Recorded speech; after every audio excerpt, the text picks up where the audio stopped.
আজকে দেখো করব পাবদা মাছের ঝাল। পাবদা মাছগুলো ভালো করে ধুয়ে নুন হলুদ মাখিয়ে নিয়েছি।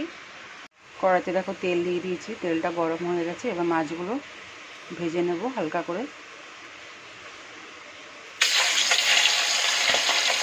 আমি রেডি করে নেব একটু আদা, 4-5টা কাঁচা লঙ্কা, একটু টমেটো দিয়ে দেবো, সাথে দিয়ে দেবো অল্প একটু সাদা জিরে দিয়ে মশলাটা রেডি করে নেব। মাছগুলো হালকা করে ভেজে নিয়েছি।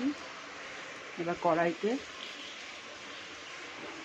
এবার 2-4টে কালো জিরা ফোড়ন দিয়ে দেবো। এর মধ্যে দিয়ে দেবো পেঁয়াজটা।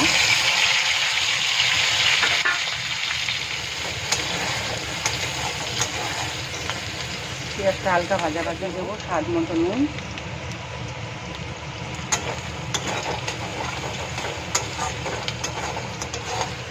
পেঁয়াজটা দেখো হালকা ভাজা হয়ে গেছে, লাল লাল। এবার মশলাটা রেডি করে রেখেছিলাম, মশলাটা দিয়ে দেবো।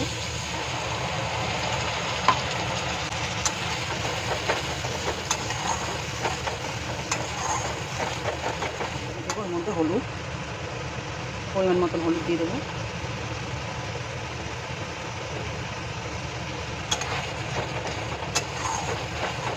মশলাটা দিয়ে ভালো করে কষিয়ে এবার অল্প একটু জল দিয়ে